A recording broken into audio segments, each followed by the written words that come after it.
नमस्कार दोस्तों, analyser app में आपका स्वागत है। अभिनंदन स्वीकार कीजिए। दोस्तों, हम 2000 शब्दों का सीरीज प्रारंभ किए थे, जिसके अंतर्गत हम एक एक शब्द को उठा रहे हैं और उसके पर्यायवाची शब्द को समझने का प्रयास कर रहे हैं, एक लॉजिक के माध्यम से, एक कंसेप्ट के माध्यम से, ताकि दोस्तों वे शब्द हमें लंबे समय तक याद रहे और हम आसानी से उन शब्दों को रिकॉल कर सकें। ठीक है ना। तो इसी कड़ी में दोस्तों आज का जो हमारा शब्द है भगवान कृष्ण पर। अब कृष्ण के बहुत सारे नाम हैं, इनके बहुत सारे पर्यायवाची शब्द हैं, ये भी एग्जाम में पूछे जाते हैं। तो वैसे तो बहुत सारे शब्द जिसको आप जानते हैं, ऐसे शब्दों को मैं नहीं लिखा हूं। जो शब्द आपको कंफ्यूज कर सकता है, ऐसे शब्दों को मैं यहाँ पर लिख कर लाया हूं जी। ठीक ना। तो चलिए एक्सप्लेन करते हैं, एक एक शब्द को उठाते हैं। ठीक ना। जैसे कृष्ण को माधव आप बचपन से जानते हैं, हे माधव कहते हैं। कृष्ण को मोहन कहते हैं क्योंकि कृष्ण दोस्तों मन को मोह लेता है। इसका बांसुरी की जो धुन है, यह हमारे मन को मोह लेता है दोस्तों, मन को मोहित कर देता है, इसलिए से मोहन कहा जाता है। मोहन प्यारे सजना सवारे। ठीक ना। तो मोहन। राधा रमण, राधा के लिए जो रमणी है दोस्तों, प्रिय है, जो राधा के लिए प्रिय है वो कृष्ण है, इसलिए राधा रमण कहा जाता है। रमण मतलब प्रिय, जो राधा का प्रिय है कौन है तो कृष्ण है, इसलिए इसे राधा रमण कहा जाता है। राधा रमण ऐसे गाना सुने होंगे आप लोग, राधा रमण, है ना। इसका मतलब कृष्ण की बात हो रही है। नंद नंदन, ये किनके पुत्र हैं जी, नंद के पुत्र, इसलिए इसको नंद नंदन, नंदन मतलब क्या होता है पुत्र, नंद के पुत्र, इसलिए इसको नंद नंदन कहा जाता है, या नंद पुत्र या नंद सुत भी कह सकते हैं, नंद सुत भी कहा जा सकता है, नंद लाल भी कहा जा सकता है। तो नंद में पुत्र के पर्यायवाची शब्द जोड़ देने से, जैसे नंद सुत, नंद लाल, नंद नंदन, ये सब कृष्ण के पर्यायवाची शब्द बन सकते हैं। ठीक ना। चलिए मुरलीधर, देखिए मुरली बजाते हैं, मुरली को धारण करते हैं तो इसलिए मुरलीधर कहते हैं। बंसीधर, मुरली को ही बंसी कहा जाता है तो मुरलीधर, बंसीधर, बचपन से जान रहे होंगे आप लोग। ठीक ना। एक यहाँ पर गिरधर, गिर मतलब होता है पहाड़, एक बार पहाड़ को ऐसे उठा लिया था, समझ में आ रहा है ना, इसलिए इसे गिरधर भी कहा जाता है। ठीक ना, गिरधर।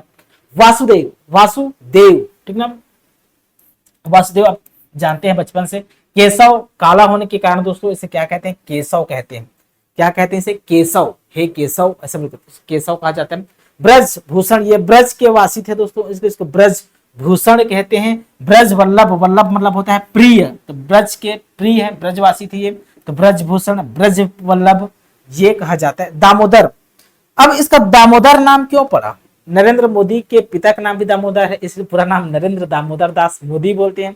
तो दामोदर का अर्थ क्या होता है, दामोदर कृष्ण भगवान को कहा जाता है। ठीक ना, दामोदर का अर्थ ही कृष्ण भगवान होता है। तो इसके पीछे कारण क्या है, क्यों दामोदर कहा जाता है ना। तो दामोदर जो शब्द है दोस्तों, दो शब्द से बना है, एक दाम प्लस उदर, दाम प्लस उदर से बना है। दाम का जो अर्थ होता है रस्सी होता है, क्या होता है रस्सी। दाम किसे कहते हैं तो एक रस्सी को कहते हैं, मूल्य वाला दाम नहीं जीना, ये दाम का अर्थ रस्सी होता है, उदर का अर्थ पेट होता है। तो जब भगवान श्री कृष्ण माखन चुराते थे तो माँ यशोदा इनके पेट को दोस्तों ना रस्सी से ऐसे बांध देते थे मटके में, ताकि चोरी ना कर सके, इसलिए इसे वहीं से इसका नाम पड़ गया क्या, दामोदर। ठीक ना, दामोदर। तो दामोदर का अर्थ क्या होता है दोस्तों, कृष्ण भगवान होता है। दामोदर नाम क्यों पड़ा, इसे कहानी मैं समझा दिया हूं, रस्सी से पेट को बांध देना, ठीक ना, इसलिए इसको दामोदर कहा जाता है। अब इसे मधुर रिपु कहते हैं, मधुर रिपु। रिपु का अर्थ हम पढ़ चुके भाई, रिपु तो शत्रु को कहा जाता है।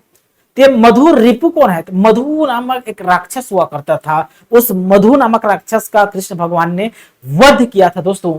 तो वो मधु के शत्रु थे, मधु नामक राक्षस के कृष्ण भगवान शत्रु थे, इसलिए से मधु रिपु कहते हैं। क्या, मधु रिपु कहते हैं, समझ है ना। मधु रिपु, मधु सुदन, सुदन मतलब क्या होता है वध कर देना, मार डालना। तो मधु को मारने वाला, मधु नामक राक्षस का वध करने वाला कौन था, तो भगवान श्री कृष्ण था। तो मधु नामक एक राक्षस हुआ करता था, उसी का वध भगवान श्री कृष्ण ने किया है, इसलिए दोस्तों भगवान श्री कृष्ण को मधु रिपु एवं मधुसूदन कहा जाता है। कई लड़कों का नाम भी मधुसूदन होता है, सुना, मैं स्कूल में पढ़ता था, मेरे एक दोस्त का नाम मधुसूदन था। ठीक ना, मैं पढ़ा तब समझ में आया कि मधुसूदन का अर्थ ये होता है। ठीक, अब कंसारी, कंसारी अरी मतलब क्या होता है? शत्रु। अब कंस के शत्रु कौन है? कंस के शत्रु कौन है? कृष्ण है, इसलिए कंसारी कहा जाता है। कंस का शत्रु कौन जी? भगवान कृष्ण। इसलिए कंसारी का अर्थ क्या होता है? भगवान श्री कृष्ण होता है। ठीक दोस्तों, मुरारी, मुरारी का अर्थ क्या है? मुरारी सुनोगे भगवान श्री कृष्ण को कहा जाता था। एक मूर नामक राक्षस हुआ करता था। क्या? मूर, एक मूर नामक राक्षस हुआ करता था। इस मूर नामक राक्षस को भगवान श्री कृष्ण ने वध किया था। तो इस मूर नामक राक्षस के जो अरी कौन है जी, शत्रु कौन है? तो भगवान श्री कृष्ण है। इसलिए इसे मुरारी भी कहा जाता है। क्या? मुरारी भी कहा जाता है। कंसेप्ट अच्छे से समझ में आ रहा है दोस्तों? दबा के लाइक ठोकिए, ठीक ना। चलिए समझते हैं। बनवारी, इसको वन दोस्तों, वन जंगल इसको बहुत पसंद थे। भगवान श्री कृष्ण को जंगल में ही रहना पसंद करते थे, इसलिए इसको बनवारी कहते हैं। ये जंगल के जो स्पेशल फूल होते हैं उसका माला पहनते थे, इसलिए इसको वन माली कहा जाता है। वन माली, तो बनवारी, वन माली, ठीक ना। वन में ही ज्यादा विचरण करते थे बांसुरी बजाते हुए, इसलिए इसको वनमाली, बनवाली कहा जा सकता है, ठीक ना। तो दोस्तों ये सारे शब्द हैं भगवान श्री कृष्ण के पर्यायवाची शब्द हैं। इसके अलावा और भी शब्द हैं जो आसान शब्द हैं, जैसे कान्हा शब्द सुने होंगे, कान्हा। कन्हैया शब्द सुने होंगे, ठीक ना। कान्हा, कन्हैया।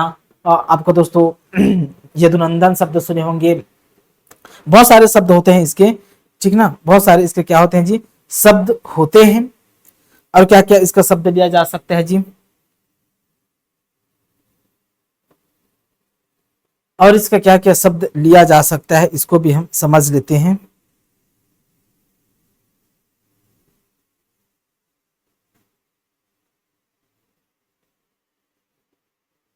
ठीक, तो आशा करता हूं समझ में आ गया होगा।